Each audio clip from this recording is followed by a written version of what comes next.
Welcome back, Chapter 15 of Hatchet. The days had folded one into another and mixed so that after 2 or 3 weeks, he only knew time had passed in days because he made a mark for each day in stone near the door to his shelter. Real time he measured in events. A day was nothing, not a thing to remember. It was just sun coming up, sun going down, some light in the middle. But events were burned into his memory, and so he used them to remember time, to know and to remember what had happened, to keep a mental journal. There had been the day of the first meet. That had been a day that had started like the rest, up after the sun, clean the camp, and make sure there was enough wood for another night. But it was a long time of eating fish and looking for berries, and he craved more food, heavier food, deeper food. He craved meat. He thought in the night now of meat, thought of his mother's cooking a roast, and dreamed of turkey. And one night he awakened before he had to put wood on the fire with his mouth making saliva and the taste of pork chops in his mouth. So real, and all a dream, but it left him intent on getting meat. He had been working farther and farther out for wood, sometimes now going nearly a quarter of a mile away from camp for wood, and he saw many small animals. Squirrels were everywhere, small red ones that chattered to him and seemed to swear and jump from limb to limb. There were also many rabbits, large gray ones with a mix of reddish fur, smaller, fast gray ones that he saw only at dawn. The large ones sometimes sat until he was quite close, then bounded and jerked 2 or 3 steps before freezing again. He thought if he worked at it and practiced, he might hit one of the larger rabbits with an arrow or a spear. Never the small ones or the squirrels. They were too small and fast. Then there were the fool birds. They exasperated him to the point where they were close to driving him insane. The birds were everywhere, 5 and 6 in a flock, and their camouflage was so perfect that it was possible for Brian to sit and rest, leaning against a tree, with one of them standing right in front of him for a willow clump. In a willow clump 2 feet away, hidden, only to explode into deafening flight just when Brian least expected it. He just couldn't see them, couldn't figure out how to locate them before they flew, because they stood so perfectly still and blended in so perfectly well. And what made it worse was that they were so dumb, or seemed to be so dumb, that it was almost insulting the way they kept hidden from him. Nor could he get used to the way they exploded up when they flew. It seemed like every time he went for wood, which was every morning, he spent the whole time jumping and jerking in fright as he walked. On one memorable morning, he had actually reached for a piece of wood, what he thought to be a pitchy stump at the base of a dead birch, and his fingers close to touching it, only to have it blow up in his face. But on the day of first meet, he had decided the best thing to try for would be a fool bird, and that morning he had set out with his bow and spear to get one, to stay with it until he got one and ate some meat. Not to get wood, not to find berries, but to get a bird and eat some meat. He's motivated. At first the hunt had not gone well. He saw plenty of birds working up along the shore of the lake to the end, then down the other side, but he only saw them after they flew. He had tried to find a way to see them first, see them and get close enough to either shoot them with his bow or use the spear, and he could not find a way to see them. When he had gone halfway around the lake and had jumped up 20 or so birds, he finally gave up and sat at the base of a tree. He had to work this out, see what he was doing wrong. There were birds there, he had eyes. He just had to bring the 2 things together. Looking wrong, he thought, I am looking wrong. More than that, I am being wrong somehow. I am doing it the wrong way. Fine. Sarcasm came into his thoughts. I know that, thank you. I know I'm doing it wrong. But what is right? The morning sun had cooked him until it seemed his brain was frying, sitting by the tree. But nothing came until he got up and started to walk again, and hadn't gone 2 steps when a bird got up. It had been there all the time, while he was thinking about how to see them, right next to him, right there. He almost screamed. But this time when the bird flew, something caught his eye. It was the secret key. The bird cut down toward the lake, then seeing it couldn't land in the water, turned and flew back up the hill into the trees.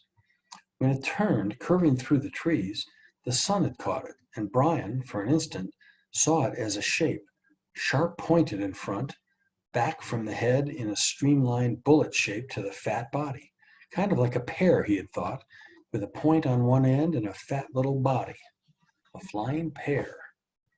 And that had been the secret. He had been looking for feathers, for the color of the bird, for a bird sitting there. He had to look for the outline instead, had to see the shape instead of the feathers or color, and had to train his eyes to see the shape. It was like turning on a television. Suddenly he could see things he never saw before. In just moments, it seemed, he saw 3 birds before they flew, saw them sitting and got close to one of them, moving slowly, got close enough to try a shot with his bow. He had missed that time and had missed many more, but he saw them. He saw the little fat shapes with the pointed heads sitting in the brush all over the place. Time and time again, he drew, held, and let arrows fly, but he still had no feathers on the arrows, and they were little more than sticks that flopped out of the bow, sometimes going sideways. Even when a bird was 7 or 8 feet away, the arrow would turn without feathers to stabilize it and hit a brush or twig. After a time, he gave up with the bow. It had worked all right for the fish when they came right to the end of the arrow, but it wasn't good for any kind of distance, at least not the way it was now. But he had carried his fish spear, the original one with the 2 prongs, and he moved the bow to his left hand and carried the spear in his right. He tried throwing the spear, but he was not good enough and not fast enough.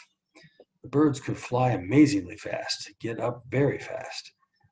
But in the end, he found that if he saw the bird sitting and moved sideways toward it, not directly toward it, but at an angle, back and forth, he could get close enough to put the spear point out ahead, almost to the bird, and lunge with it. He came close twice, then down along the lake, not far from the beaver house, he got his first meat. The bird had sat, and he had lunged, and the 2 points took the bird back down into the ground and killed it almost instantly.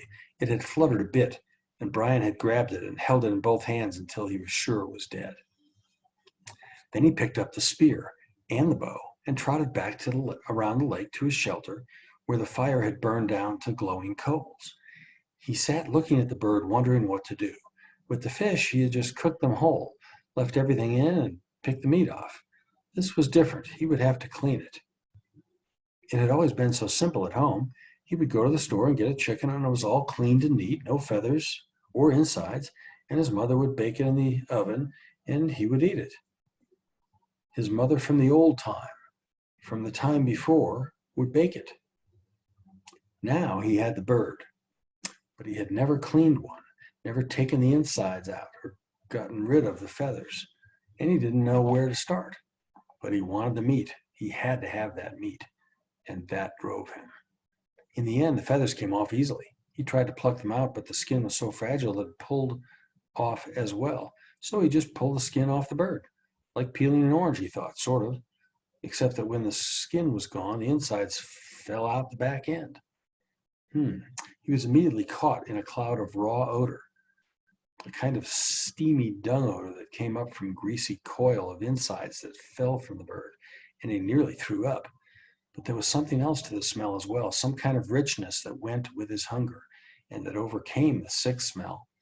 He quickly cut off the neck with his hatchet, cut the feet off the same way, and in his hand he held something like a small chicken with a dark, fat, thick breast and small legs.